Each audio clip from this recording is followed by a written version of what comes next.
नमस्कार, आप देख रहे हैं UP India live TV news. देश प्रदेश के ताजा तरीन समाचारों के लिए देखते रहें निष्पक्ष, निडर, बेबाक आवाज के साथ UP India live TV news. अब समाचार विस्तार से। नगर विधानसभा क्षेत्र के प्रागपुरा थाना पुलिस को पापटा कस्बे में गत दिनों व्यापारी से हथियार की नोक पर हुई डकैती के मामले की बड़ी सफलता हाथ लगी। पुलिस ने वारदात के मुख्य सरगना अनिल उर्फ लीला गुजर को गिरफ्तार किया।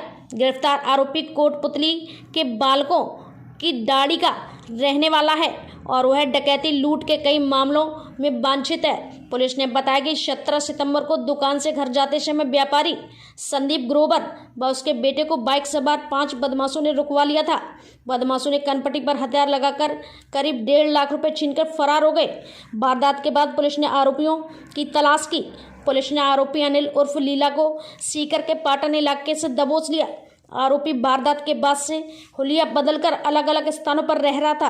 पुलिस ने बताया कि आरोपी करीब 9 माह पूर्व कोटपुतली में रंगदारी के लिए होटल के बाहर फायरिंग करने व नीमराना में दुकानदार से 20 लाख की रंगदारी के मामले में वांछित है।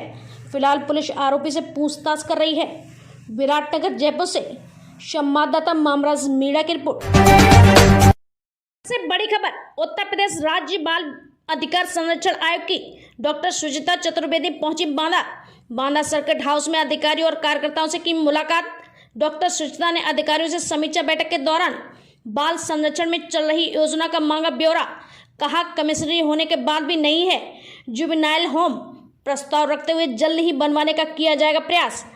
अटल शिक्षा योजना व संत रविदास योजना के तहत श्रमिकों को दिया जाएगा लाभ। UP India live TV news से संवाददाता सीमा गिरी की रिपोर्ट। यहाँ पर जो व्यवस्थाएं, आज पहली बार यहाँ एक समीक्षा बैठक आयोजित की बाल आयोग की ओर से, और यह समीक्षा बैठक जो विभिन्न प्रकार के हमारे बच्चे हैं और जो विभिन्न डिपार्टमेंट से संबंधित हैं, उन्हीं की यह समीक्षा बैठक थी। ऐसा निकल कर आया कि यहाँ पर कोई भी बाल गृह नहीं है और बालिका गृह नहीं है। बच्चे यहाँ से या तो इलाहाबाद जाते हैं, प्रयागराज, या फिर बच्चे कानपुर जाते हैं। तो आज यहाँ पर बातचीत होने के बाद ये निकल कर आया कि यहाँ पर भी, चूँकि बांदा अपने आप में एक मंडल है और एक मुख्यालय, यहाँ पर एक होम बालिका गृह होना ही चाहिए या बाल गृह होना ही चाहिए।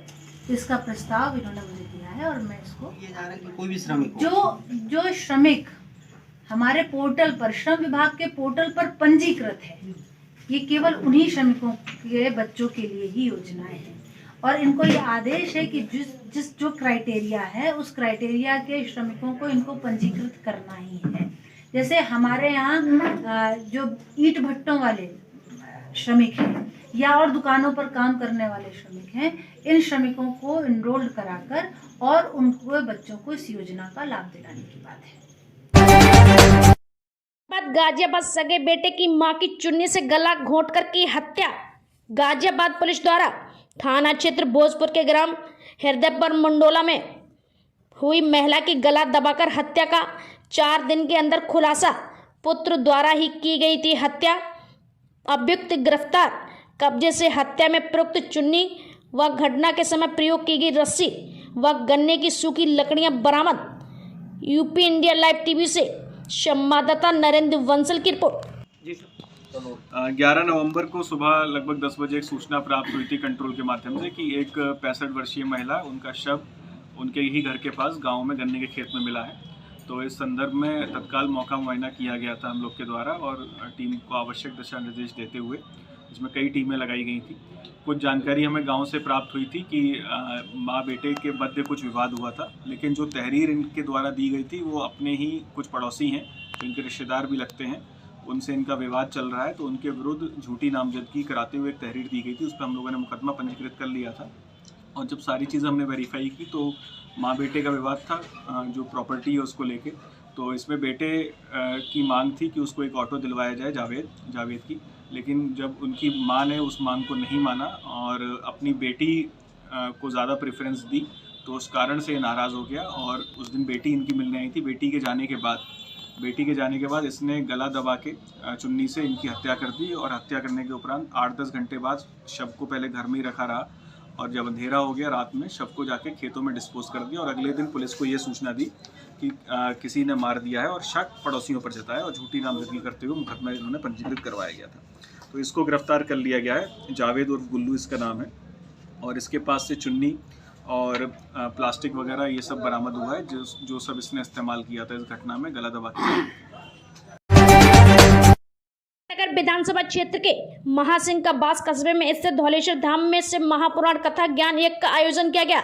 महंत गणपत दास महाराज ने बताया कि धौलेश्वर महाराज के आशीर्वाद से ब्रह्मालीन प्रभात दास महाराज की पंचम पुण्यतिथि पर आयोजित शिव पुराण कथा ज्ञान का यज्ञ का भक्तगण अधिकाधिक संख्या में उपस्थित होकर पुण्य प्राप्त कर रहे हैं। विक्रम कुमार कुंभावत ने बताया कि कथावाचक परमानंद शास्त्री सैंथल वाले कथा का वाचन संगीतात्मक और आनंदात्मक रूप से कर रहे हैं। कथा प्रसंग में आज कथा के छठे दिन शिव पार्वती की झांकी प्रस्तुत की गई। झांकी में शिव बने कुलदीप कुमार और पार्वती बने युवराज कुमार ने भक्तगणों का मन मोह लिया और संपूर्ण धौलेश्वर धाम बाबा शिव के जयकारों से गूंज उठा।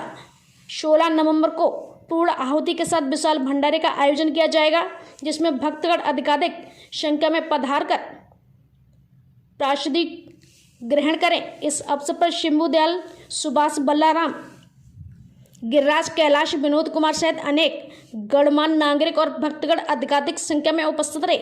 UP India live TV news से विराटनगर जयपुर से संवाददाता मामराज मीणा की रिपोर्ट।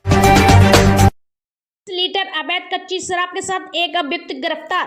पुलिस अधीक्षक श्रावस्ती अरविंद कुमार मौर्य द्वारा जनपद में अपराध एवं अपराधियों के विरुद्ध चलाए जा रहे अभियान के क्रम में अपर पुलिस अधीक्षक श्रावस्ती प्रवीण कुमार यादव व क्षेत्र अधिकारी नगर भिनगा अतुल कुमार चौबे के कुशल निर्देशन में प्रभारी निरीक्षक जितेंद्र कुमार सिंह, थाना कोतवाली, भिनगा जनपद श्रावस्ती मय हमरा द्वारा क्षेत्र भ्रमण के दौरान अभियुक्त झिंगई पुत्र हृदयराम निवासी गांधी, थाना कोतवाली, भिनगा जनपद श्रावस्ती को लखाई बेनीनगर मोड़ से 20 लीटर अवैध कच्ची शराब के साथ गिरफ्तार किया गया। अभियुक्त पर मुकदमा आबकारी अधिनियम में अभियोग पंजीकृत किया गया। UP India live TV news से ब्यूरो रिपोर्ट, श्रावस्ती, उत्तर प्रदेश। देश प्रदेश के ताजा तरीन समाचारों के लिए देखते रहिए UP India live TV news.